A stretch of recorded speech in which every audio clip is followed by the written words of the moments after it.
자, 신구약 전체에 게시된 주 예수 그리스도에 관한 진리.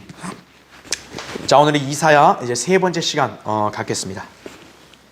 자, 지금 제가 이사야서를 계속 여러분에게 강론을 할 때 여기에 핵심적인 주제는 메시아와 그분의 왕국이라 그랬어요. 그렇죠? 그러니까 예수 그리스도께서 이스라엘의 메시아시라는 점. 그렇죠? 그래서 그 메시아께서 이제 때가 되면 이제 이 땅에 내려와서 이제 그분의 왕국을, 이스라엘의 왕국을 수립하시고 통치하신다는 말씀을 드렸죠. 그렇죠? 그게 어떻게 보면 성경에서 재림의 가장 핵심적인 그런 내용이다라는 것을 여러분이 다 알고 계실 겁니다. 자, 그러면 이제 우리는 지금 계속 이 예언을 공부하면서 여러분도 이제 감을 잡으셨겠지만 예수 그리스도가 재림을 하셔야 이제 메시아로서의 왕국을 세울 수 있잖아요. 그러면 예수 그리스도가 재림하실 때 하셔야 될 일이 뭡니까? 이 땅에 왕국을 수립하려면 당연히 그분을 반대하는 바로 그런 자들을 섬멸하셔야겠죠.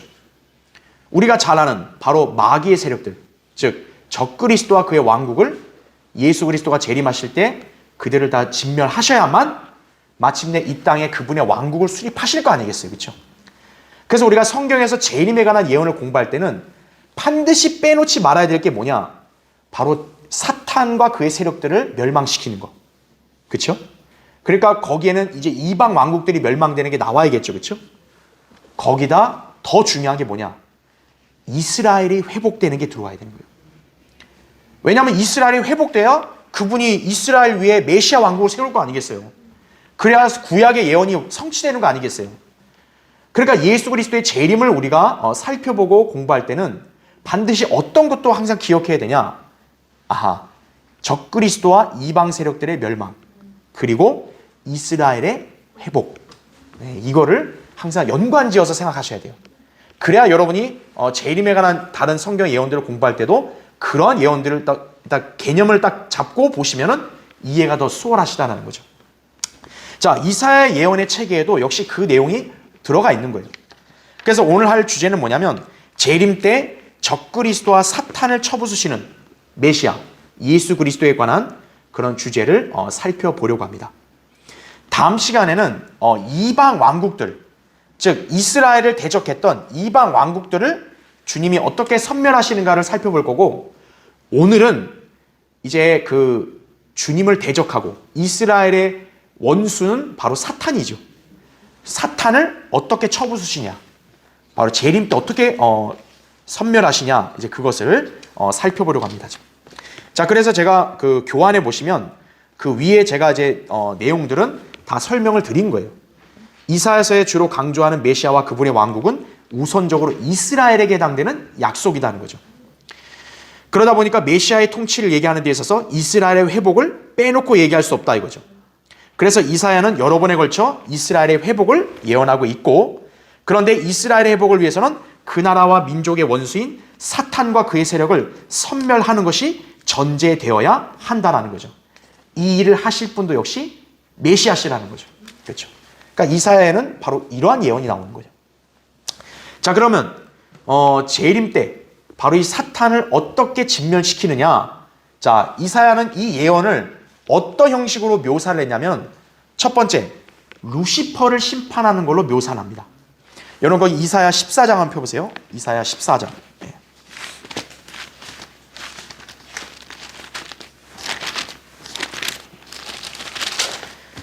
자, 그 다음 시간에도 보겠지만 이사야 13장, 14장은요, 그 두 개 장이 무엇을 주로 묘사하고 있냐면 바빌론의 멸망을 묘사하고 있어요.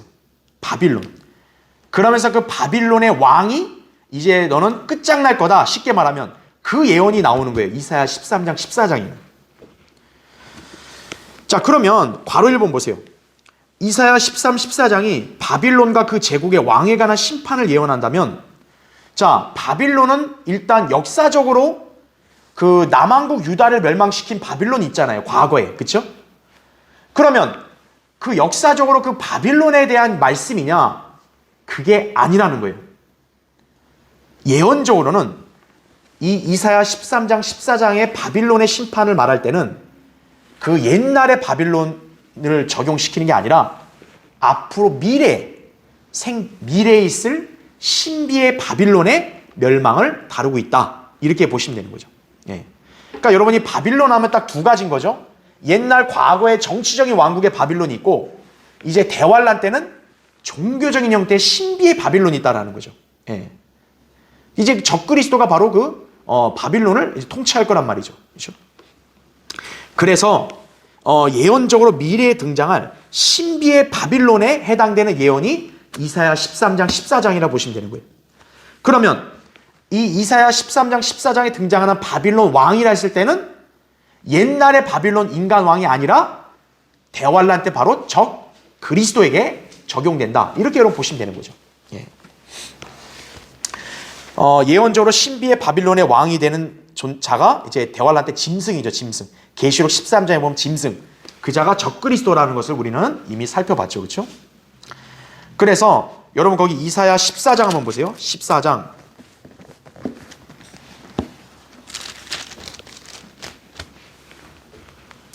자, 이사야 14장 4절을 보면 너는 바빌론 왕에 대하여 이 잠언을 지어 말하기를 압제자가 어찌 그쳤으며 황금의 성읍이 어찌 그쳤는가 하리라. 5절 주가 악인의 몽둥이와 치리자들의 호를 꺾었도다. 이렇게 말씀하고 있습니다. 지금 이사야 14장에서는 바빌론 왕에게 말하고 있다 그러잖아요. 그런데 이 바빌론 왕이 역사적인 그냥 단순한 인간 왕이 아니라는 것을 이 성경에서 증명을 해줘요. 그게 뭐냐면 거기 12절 보세요. 12절. 이사야 14장 거기 12절 보면 오 아침의 아들 루시퍼야 내가 어찌 하늘에서 떨어졌느냐 민족들을 연약하게 하였던 내가 어찌 땅으로 끊어져 내렸느냐 이렇게 말하고 있습니다. 바빌론 왕을 얘기하다가 갑자기 루시퍼를 여기서 등장을 시켜요. 다시 말하면 여기에 바빌론 왕은 단순한 인간 왕이 아니라 바로 사탄인 이 존재를 가리킨다는 거죠. 자, 루시퍼라는 것은 뭐냐면 바로 사탄의 명칭입니다. 예. 자, 그러면 이제 교환에 거기 동그라미 1번 보세요. 동그라미 1번 보시면 이 루시퍼라는 말은 사탄의 이름으로서 그 명칭은 구라틴 성경에서 가져온 것인데 라틴어 룩스 페로를 음역한 것이다 라는 거죠. 자, 루시퍼란 말이 라틴어 룩스 페로 이것을 음역을 한 거예요. 음역. 그러면 룩스가 뭐냐면 빛을 말해요. 빛을. 페로는 빛을 발산한다. 발한다라는 거예요. 그러니까 루시퍼란 단어 그 자의 정체는 뭐냐면 빛을 발산하는 자다라는 거예요. 자, 이에 대한 히브리어 단어로는 루시퍼를 할랄이라고 합니다. 할랄. 이것도 역시 뜻이 동일해요. 빛을 발산하는 거예요. 빛을 발하는 거예요. 이게 루시퍼의 정체라는 거죠. 그러면 동그라미 2번 보세요. 아니 그러면 사탄이 빛을 발하는 게 무슨 연관이 있냐? 바울이 바로 사탄을 빛의 천사라고 언급을 했던 거예요. 그가 뭘로 가장한다 그래요? 사탄이 자신을 빛의 천사로 가장한다는 거죠. 그러니까 사탄이라는 존재 자체가 이미 원래 빛을 발하는 자니까 이 자가 자기를 가장할 때는 빛의 천사로 가장한다는 얘기죠. 예. 그게 가능한 이유가 바로 이 자의 본질이 원래가 빛을 발하는 자였으니까. 고린도서 11장 14절에 나온 말씀이 그겁니다. 자, 그러면 동그라미 2번 그 두 번째 줄 보면요. 주목할 것은 사탄이 빛의 천사로 가장하는 것이지 결코 그가 천사라는 것은 아니다라는 겁니다. 사탄은 천사가 아니에요. 사탄 루시퍼는 타락하기 전에는 뭐였냐? 에스겔 28장에 보면 하나님의 보좌 위를 덮는 그룹이었지 그룹은 천사가 아니에요. 예. 그런데 이 자가 타락하고 난 다음에 인간들에게 나타날 때는 어떻게 나타나는 거예요? 빛의 천사로 가장해서 나타난다는 거죠. 속이는 거죠. 쉽게 말하면. 예. 그러니까 인간들은 빛을 비추는 천사니까 하나님의 사람인 줄 알고 이렇게 경계심 없이 그 자를 받아들인다는 거죠. 근데 그 자의 실체는 뭐였다는 거예요? 천사가 아니라 빛의 천사로 가장했던 사탄이었다는 거죠. 예. 수많은 사람들이 이 사탄의 미혹에 지금도 걸려 넘어지고 있다는 거죠. 왜냐하면 처음부터 사탄이 인간에 나타날 때 뿔 달리고 막 이빨 이렇게 뾰족하고 막 침 흘리고 이러면 괴물처럼 보이면 그 누가 좋아하겠어요? 사탄이 멋있게 아름답게 접근하니까 속는 거예요. 예. 그것을 잘 기억해야 됩니다. 자, 동그라미 3번 보세요. 그런데 사탄은 자신의 정체를 나타내는 것을 꺼리기 때문에 어떻게 해서든 자신의 정체를 숨기고자 진리의 말씀을 왜곡, 변개시킨다라고 했어요. 자, 여기 보면은요, 지금 이 이사야 14장에서 이 바빌론 왕을 얘기할 때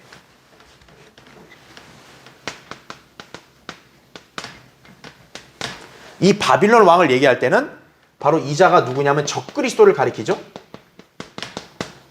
그렇죠? 제가 예언적으로 이렇게 말한다고 그랬죠. 그렇죠? 예언적으로 적그리스도를 가리킨다. 그러니까 이 자의 본질, 본래 바로 이 자는 마귀, 사탄 아니에요. 그렇죠? 이 사탄의 이름이 뭐냐라고 했을 때 바로 이 자가 루시퍼다 이거죠. 루시퍼. 킹제임스 성경에만 이 이름이 유일하게 나오는 거예요. 루시퍼. 그래서 이게 히브리어로는 할랄, 그렇죠? 그렇죠?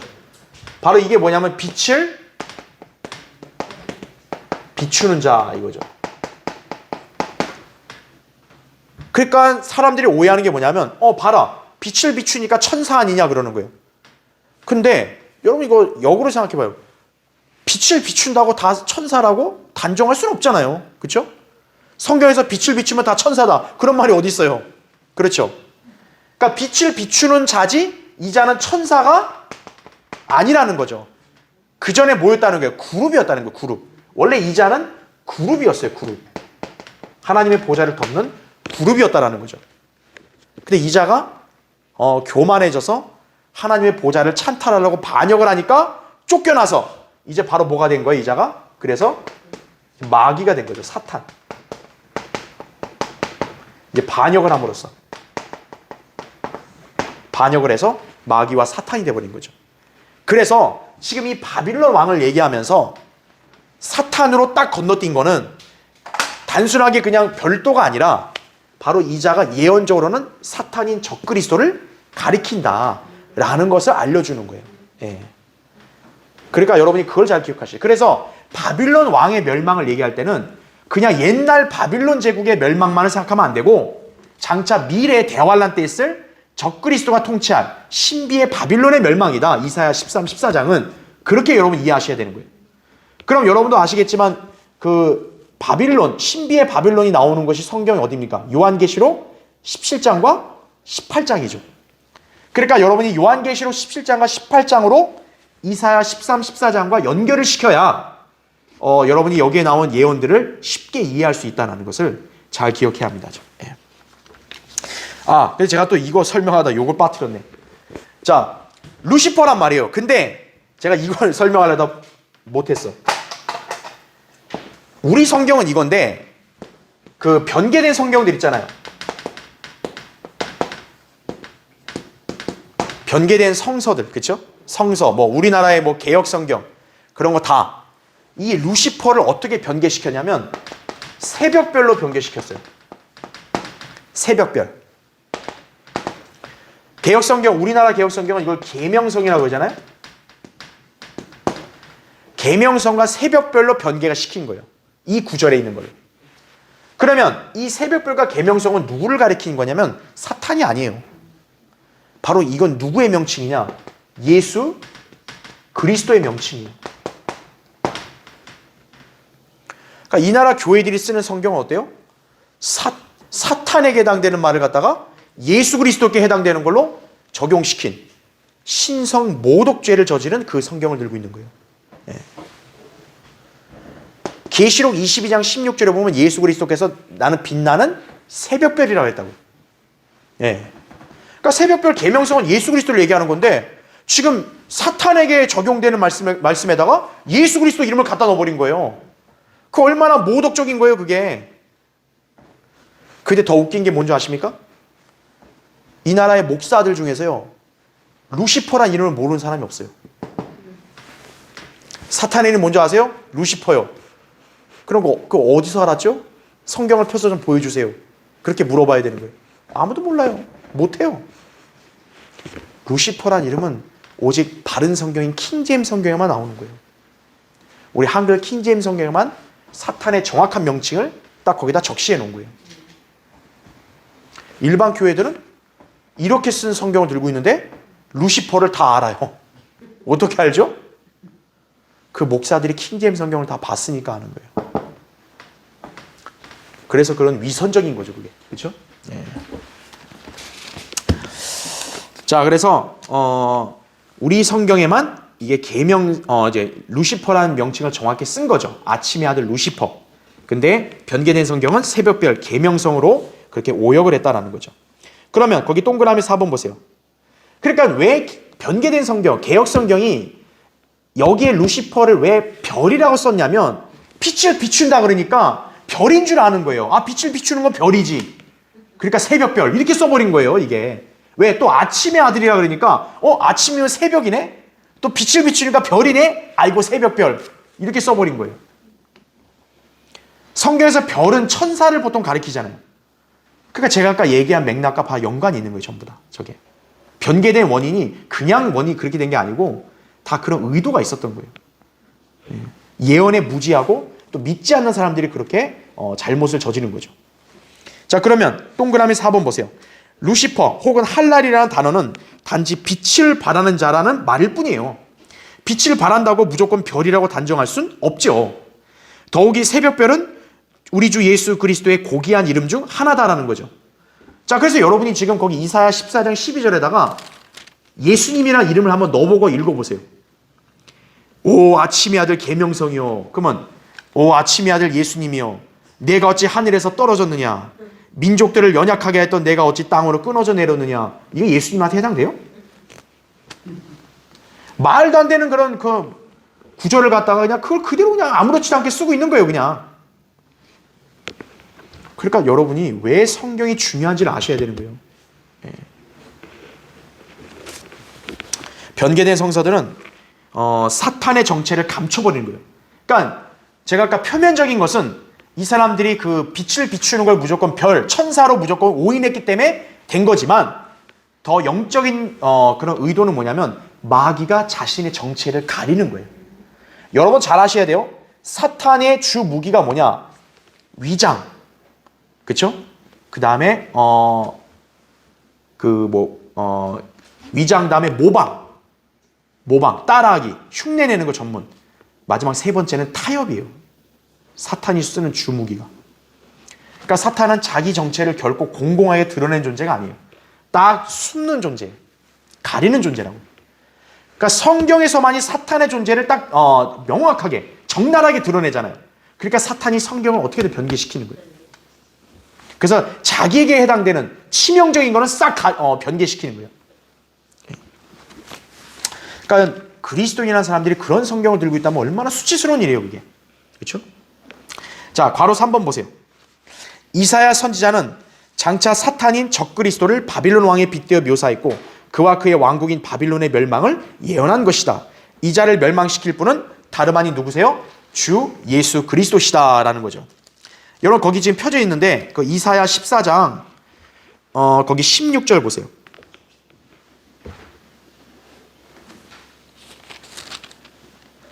너를 보는 자들이 너를 자세히 살펴보고 숙고하여 말하기를 이 자가 땅을 떨게 하고 왕국들을 진동시켰으며 또 세상을 광야같이 만들었고 그 성읍들을 멸망시켰으며 그의 갇힌 자들의 집을 열어주지 않았던 그 사람이냐 하리라. 그런데 19절 보세요. 그러니까 지금 뭐냐면 사람들이 쑥덕거리는 거야. 아니 너는 옛날에 그렇게 막 진짜 세계를 이 땅을 완전히 진동시킬 정도로 그렇게 위험 있고 무서웠던 너였는데 왜 이 모양이 됐냐 이거죠. 쉽게 말하면. 거기 19절.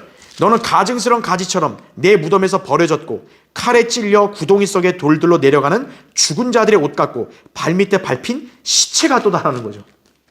그다음 20절. 너는 그들과 함께 매장되지 못하리니 이는 내가 네 땅을 멸망시켰고 내 백성을 죽였음이라. 행악자들의 씨는 결코 명성을 얻지 못하리라 말합니다. 그러니까 적그리스도는 편안하게 죽어서 무덤에 장사되지 못한다는 얘기죠. 그렇죠? 그리고 여기 이 중요한 표현, 적그리스도가 뭐라 그래요? 이 바빌론 왕이 네 땅을 멸망시켰다 그래요. 그러니까 이 표현을 보고 우리가 적그리스도라는 걸 알아야 되는 거예요. 왜요? 아니, 어느 미친 왕이 자기 나라를 땅을 멸망시키는 왕이 어디 있어요? 그런데 지금 이자는 자기 땅을 멸망시켰다 그래요. 왜 이런 표현을 썼을까요? 대환란 때 적그리스도가 어느 땅을 황폐하게 시켜요? 이스라엘 땅을 황폐하게 시키죠. 그렇다면 여기에 말씀에 비춰볼 때 이스라엘 땅은 적그리스도에게 있어서는 그의 땅과도 되는 거예요. 왜요? 적그리스도가 바로 유대인으로 오기 때문에 그러는 거예요. 그러니까 적그리스도가 유대인으로 나타나니까 유대인인 너가 네 땅을 멸망시켰다라는 거죠. 네 백성을 죽였다라는 거죠. 바로 적그리스도가 유대인 혈통을 가진 자라는 걸 여기서 암시하는 거예요. 예. 자, 어쨌든 그건 이제 뭐 나중에 또 따로 우리가 살펴보기로 하고, 어쨌든 자, 이 자는 이제 편안하게 무덤에 장사돼서 죽는 그런 자가 아니라 이제 완전 갑작스럽게 멸망당하는 거예요. 거기 교환에 나왔으니까 그냥 그대로 볼게요. 그 요한계시록 19장에 적그리스도와 그의 세력들이 멸망당하는 걸 예언하고 있어요. 또 내가 하늘이 열린 것을 보니 흰 말이 보이더라. 그 위에 앉으신 분은 신실과 진실이라 불리며 의로 심판하고 싸우시더라. 피에 적신 옷을 입었는데 그의 이름은 하나님의 말씀이라고 불리더라 이거죠. 그럼 여러분 딱 정체 알겠죠? 이름이 하나님 말씀인 분은 누구예요? 예수 그리스도 아니에요, 그렇죠? 그러니까 그분이 재림하시는데 피에 적신 옷을 입었다. 왜요? 다 때려 죽여버리니까 피가 다 묻는 거죠. 계속 보세요. 그의 입에서는 예리한 칼이 나와서 그것으로 민족들을 칠 것이요 그랬습니다. 우리는 자세히 모르겠지만 주님이 재림하셨을 때 딱 입에서 뭔가 딱 뭐 말씀을 한다면, 말씀은 칼이 아니에요. 그게 칼이 돼서 마치 살육을 벌이는 그런 광경을 여러분이 생각해 보시면 되는 거예요. 무서운 거죠. 그냥 뭐 주먹 싸움 하는 게 아니라 딱 주님이 그냥 말씀만 하시는데 그냥 칼이 나와서 다 죽여버리는 거예요, 전부 다. 그러나 또 계속 보세요. 그 짐승이 잡히고 짐승 앞에서 기적들을 행하던 거짓 선지자도 그와 함께 잡혔으니 그는 짐승과 더불어 그 짐승의 표를 받은 자들과 그의 형상에 경배한 자들을 속이던 자라. 이 둘이 유황으로 불타오르는 불못에 산채로 던져지더라 그랬습니다. 결국 예수 그리스도가 재림하시면 어떻게 돼요? 메시아가 재림하시면 적그리스도와 그의 세력들은 다 불못으로 던져지는 거죠. 예, 짓밟히고. 예. 그래서 편안하게 장사 못 된다 이거죠. 예. 그 이사야의 이 말씀이 바로 이거에 예언하는 거예요. 예수 그리스도가 사탄을 진멸시킨다. 자, 그거를 가르쳐 주는 것이고요. 자, 다음 페이지 넘어오시면 이제 두 번째, 주 예수 그리스도의 재림 그날은 또 어떤 날이기도 하냐? 용이 살해될 날이다 라고 했습니다. 자, 용은 여러분 잘 아실 거예요. 이사야 보세요. 이사야 27장 1절을 보세요.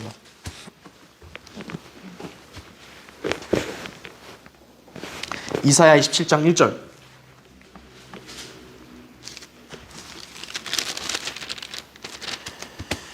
자, 27장 1절에 그날에 주께서 그의 격심하고 크고 강한 칼로 날쌘 뱀 리비아단을 벌하시리니, 즉 꼬부라진 뱀 리비아단이라. 또 주께서는, 자 보세요, 뭐라 그래요? 바다에 있는 그 용을 살해하시리라 이렇게 말씀합니다. 이 자가 누구냐? 바로 사탄이라는 거죠. 이 사탄이 이제 타락하고 난 다음에 뭐냐? 붉은 용. 바로 이 자의 이름이 리비아단이 되는 거죠. 그래서 욥기 41장 한 장 전체가 리비아단에 대한 묘사가 나와요. 근데 개역성경 그걸 뭐라 그래요? 악어라고 표현해주시고, 악어. 그럼 욥기 41장 읽어보세요. 그걸 거기다 악어라고 해놓고 한번 읽어보세요. 얼마나 우스꽝스럽게 되는지요. 리비아단이에요, 리비아단. 여러분이 리비아단의 실체를 알고 믿을 수 있으면요, 여러분 엄청난 영적 경지에 오른 거예요. 이 리비아단은 이렇게 꼬부라진 뱀이라 말합니다. 자, 여러분 뱀하면 또 여러분 떠오르는 게 있죠. 창세기 3장에서 아담과 이브를 유혹해서 타락하게 만든 바로 그 뱀이 사탄이 아니에요. 바로 이 자가 실체는 뭡니까? 꼬부라진 뱀, 붉은 용이죠. 계시록 12장에 나온 대로. 그렇죠? 근데 주님께서는 재림 때 어떻게 한다는 거예요? 격심하고 크고 강한 칼로 그 리비아단을 벌하신다는 거죠. 죽이신다는 거죠. 아까 칼로 나와서 재림 때 다 섬멸하신 것처럼, 그렇죠? 예. 자, 그러면 거기 동그라미 1번 보세요. 여기에 뱀, 리비아단 혹은 바다에 있는 용이란 말이 나오는데 이것들은 모두 사탄에 대한 다른 표현들이 반복적으로 사용된 것이다 라는 거죠. 그래서 계시록 12장 9절에는 그래야 그 큰 용이 쫓겨나니 그는 마귀라고도 하고 사탄이라고도 하는 옛 뱀, 곧 온 세상을 어떻게 합니까? 미혹하던 자라죠. 그 자는 여기 나온 대로 큰 용이고 뱀이다라는 거죠. 그러니까 이 뱀인 이 용이 꼬부라진 것처럼 꼬불꼬불하게 돼 있으니까 그래서 이 자의 이름을 리비아단이라고 부르는 거예요. 리비아단. 예. 그래서 욥기 41장에 그 내용이 자세하게 나옵니다. 그러면 동그라미 2번 보세요. 이와 비슷한 묘사가 에스겔 29장 3, 4절에 나옵니다. 여러분 한번 찾아볼까요? 에스겔 29장 한번 보세요. 에스겔 29장.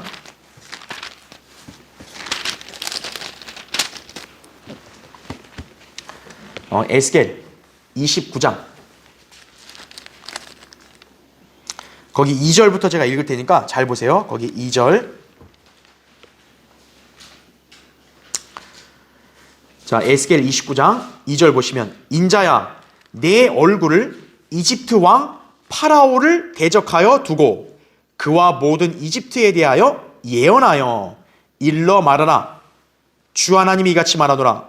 보라 이집트 왕 파라오야 내가 너를 대적하노니 너는 잘 보세요. 이 표현이 굉장히 의미심장한데 자기 강들 가운데 누운 뭐라고 얘기합니까? 큰 용이라 얘기합니다. 그러면 여러분이 감을 잡으셨겠지만 여기에 이집트 왕 파라오는 결코 인간 왕이 아니라는 거 알겠죠? 단순한 이집트 나라의 왕이 이렇게까지 표현될 리가 없잖아요. 그렇죠? 아까 우리 바빌론 왕이 단순한 바빌론 왕이 아니라 그랬듯이 여기서도 이집트 왕은 단순한 옛날 파라오가 아니라 이 파라오를 이렇게 모형으로 해가지고 지금 사탄을 얘기하고 있는 거죠. 그래서 이 사탄을 자기 강들 가운데 누운 뭐라 그래요? 큰 용이다라고 얘기합니다. 용. 자, 에스겔도 역시 어떻게 하냐? 그래서 29장 다 보면은 그 용의 멸망을 예언을 하고 있습니다. 에스겔도. 자, 그러니까 아까 우리 이사야 27장에서 주님께서 격심하고 크고 강한 칼로 리비아단 벌한다 했잖아요. 그와 역시 연관되어 있는 내용이 여기 에스겔 29장에서 파라오, 바로 큰 용으로 비유되는 이자도 멸망한다는 말씀이 나오는 걸 보니 용을 살해한다는 건 바로 이런 개념으로 봐야겠구나. 여러분 그렇게 아셔야겠죠. 자, 어떤 연관성이냐면 우리가 잘 알잖아요. 여러분 이집트의 파라오는 이스라엘을 압제했던 자 아니에요. 출애굽기에서 이스라엘을 갖다 엄청난 노역으로 압제하고 기어코 이집트 못 떠나게 끝까지 방해하면서 홍해까지 쫓아갔다가 수장된 자 아니에요. 그렇죠. 이스라엘을 압제한 자죠. 그럼 왜 이 자를 모형으로 세운 거예요? 바로 대환란 때 사탄도 이스라엘을 똑같이 압제하는 자이기 때문에 그러는 거예요. 자, 그러면 동그라미 3번 보세요. 이집트에서도 그랬듯이 사탄, 용의 예표가 되었던 파라오는 하나님의 백성 이스라엘을 압제하다가 홍해에 빠져 죽는다라는 거죠. 파라오가 아주 미쳐가지고 기어코 그냥 병거 끌고 홍해까지 쫓아왔잖아요. 그래 이스라엘 백성은 홍해를 딱 건너고 이제 이집트가 딱 홍해에 들어오니까 어떻게 해요? 물이 탁 다시 합쳐져가지고 전부 다 수장돼 버렸죠. 그렇죠. 근데 어떤 사람들은 파라오는 안 죽었다 그렇게 말하는 사람이 있거든요. 근데 잘못된 게 시편 136편 15절을 보면 파라오도 하나님께서 수장시켰다고 그렇게 분명하게 말씀이 나와요. 그러니까 파라오는 안 죽은 게 아니에요. 파라오도 똑같이 수장된 거예요. 바로 왜 그 파라오를 이 용 사탄에다 비유를 했냐면 파라오가 바로 그 물속에서 수장돼 죽었잖아요. 사탄도 바다에 있는 바로 그 큰 용도 그렇게 죽을 거라는 거를 딱 이렇게 그 모습이 일치되기 때문에 파라오에 대한 거를 비유로 한 거예요. 그래서 자, 대환란 때 사탄은 이스라엘을 박해할 것이지만 그리스도께서 재림하심으로 사탄은 어떻게 되죠? 결국 멸망한다라는 거죠. 예. 그러면 여기서 또 한 가지 더 추가적으로 왜 용이 바다에 있다 그럴까요? 이건 쉬워요. 사탄이 지금 큰 용이 어디에 있는 거예요, 현재? 둘째 하늘과 셋째 하늘 사이에 물층, 깊음에 거기에 있다고요. 바로 그 깊음을 성경에서는 바다라고 표현하고 있다고. 그래서 여기서 바다에 누운 큰 용이라 했을 때는 무슨 상징적 의미가 아니라 말 그대로 저 둘째 하늘, 셋째 하늘 사이에 있는 거대한 깊음, 그 물에 바로 용이 지금 거기에 있기 때문에 그래서 바다에 있는 큰 용이라고 말한 것이 그래서 그렇게 보시면 됩니다. 자, 그래서 괄호 2번 보십시오. 거기 재림 때 그러면 용을 살해하는 것은 과연 어떤 거와 연관지어야 되냐면 창세기 3장 15절의 메시아에 관한 예언 중에 그녀의 씨는 너의 머리를 부술 것이요 여기에 해당되는 거예요.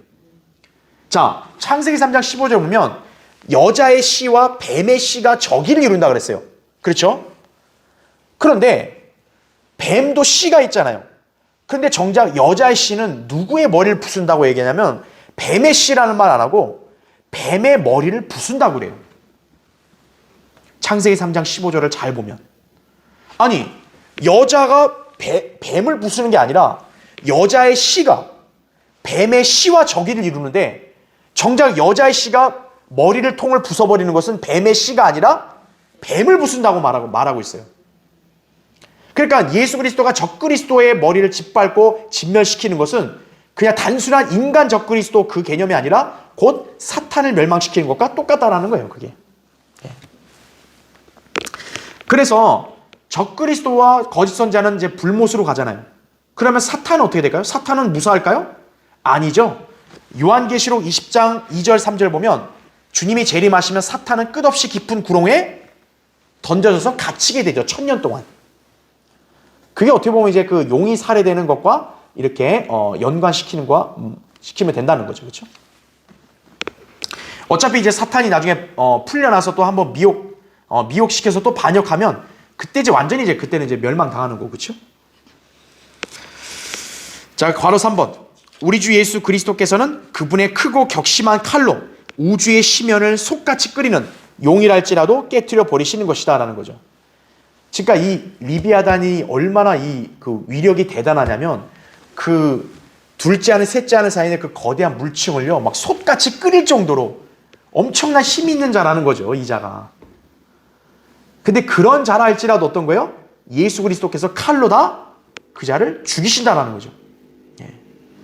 주님의 칼은 누구도 못 뚫을 게 없어요.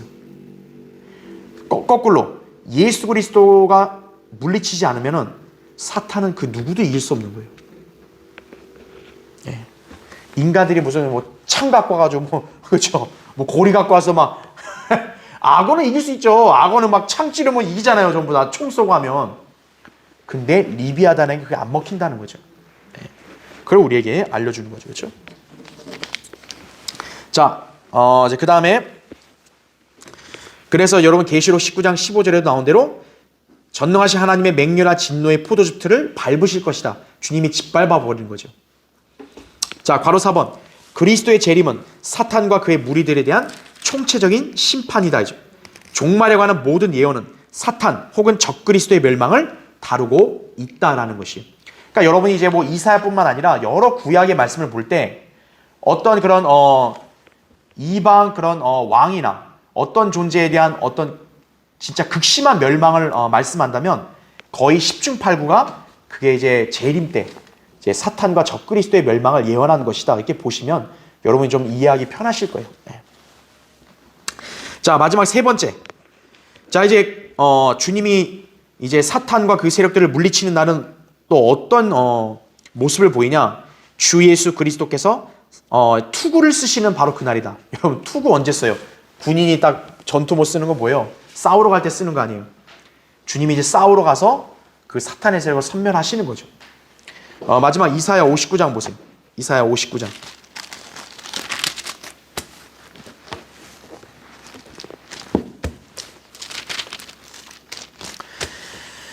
자, 이사야 59장 거기 16절부터 제가 19절 읽을게요. 주께서 사람이 없음을 보시고 중보자가 없는 것을 이상히 여기셨으므로 자기 팔로 자신에게 구원을 가져왔고 자신의 의 곧 그것으로 자신을 지지하셨도다 이거죠. 그러니까 쉽게 말하면 주님은 인간들의 지지나 어떤 도움을 받아서 이기는 게 아니라 어느 누구도 주님을 도울 사람 없어요. 그러니까 주님이 그냥 직접 그냥 다 의를 이루신다라는 거죠. 자, 17절. 그는 의를 흉배로 입으시고 구원의 투구를 자기의 머리에 쓰시며 복수의 의복들로 옷 입으시고 열심으로 겉옷을 입으셔도다 이렇게 말씀합니다. 거기 눈에 띄는 표현이 복수의 의복들이란 말이 나옵니다. 복수의 의복들. 그렇죠? 왜냐하면 사탄과 그의 세력들이 이스라엘을 얼마나 괴롭히고 압제했어요. 바로 그 이스라엘의 메시아께서 이스라엘을 대신해서 사탄과 그의 세력들을 복수해 주는 거죠. 그래서 복수의 의복들을 입으신다는 말을 쓰는 거예요. 그러니까 주님의 재림은 그냥 단순히 오신다 이 개념이 아니라 정말로 엄중한 모습으로 오셔서 쓸어버리시는 거예요. 한마디로 그냥 쓸어버리는 거예요. 그냥 하나님의 백성을 압제하고 하나님을 대적한 자들을 쓸어버리고 복수하려고 오시는 거예요. 우리는 성도들, 특히 이제 고난과 핍박 속에 있는 성도들은 주님 언제 복수해 주십니까? 막 그렇게 탄원할 때가 많잖아요. 삶에서 여러 가지 이렇게 복수를 해주신 경우도 있지만 사실 가장 궁극적이고 최종적인 복수는 주님이 재림하실 때인 거예요. 예, 재림하실 때 사탄의 세력들에게 아주 처절하게 응징하신다는 거죠. 그러니까 재림을 고대해야죠. 그렇죠? 18절 보세요. 그들의 행실에 따라 그렇게 갚으시되 그의 대적들에게는 분노로 하시고 그의 원수들에게는 보복을 하실 것이며 섬들에게도 보복으로 갚으시리라. 19절. 그리하여 그들은 서쪽으로부터 주의 이름을 두려워할 것이며 태양이 떠오르는 곳에서부터 그의 영광을 두려워하리라. 자, 여기까지는 지금 복수의 대상이 어떤 복수로 나와요. 그러니까 여러 사람으로 나와요. 그들 이러잖아요. 그런데 19절 계속 보면 갑자기 어떤 단어가 나요? 원수가 큰 물처럼 올 때에 주의 영이 그를 대적하여 깃발을 올리시리라 이렇게 말씀하고 있습니다. 여기 보면 원수, 단수로 나오죠. 아까 위에서는 다 그들, 무슨 자들 이렇게 복수로 나왔잖아요. 여기서는 단수로 갑자기 나와요. 즉 그 말이 뭡니까? 진정한 그 원수는 누구라는 거예요? 바로 사탄이라는 거죠. 사탄과 적그리스도. 바로 그 자를 이제 원수를 진멸하신다. 복수의 의복들 입으시고 진멸하실 거다. 메시아께서 그거를 여기서 예언을 해주고 있는 것이. 자, 그럼 그분이 누구냐? 59장 1절에 보니까 보라 주의 손이 짧아서 할 때 그 주입니다. 주. 여기 주가 여러분 굉장히 두꺼운 글씨로 되어 있죠. 59장 1절에 보면. 그렇죠? 바로 그 주가 뭐냐면 여호와를 가리키는 거예요. 여호와. 예. 그러니까 여기 이사야 59장에 나온 주는 그냥 예수님의 그런 개념을 넘어서서 여호와 하나님이시라는 거예요. 바로 여호와 하나님. 다시 말하면 예수 그리스도는 결국 구약의 누구라는 거예요? 여호와 하나님이시라는 것을 여기서도 이렇게 입증해 주는 거예요. 예. 그러니까 여러분은 바로 그걸 기억하셔야 됩니다. 그래서 하나님은 전사시잖아요. 전사. 출애굽기 15장 3절에 보면 여호와 하나님은 전사라 그랬거든요. 여러분 전사가 뭐 하는 거예요? 전사는 싸우는 거 아니에요.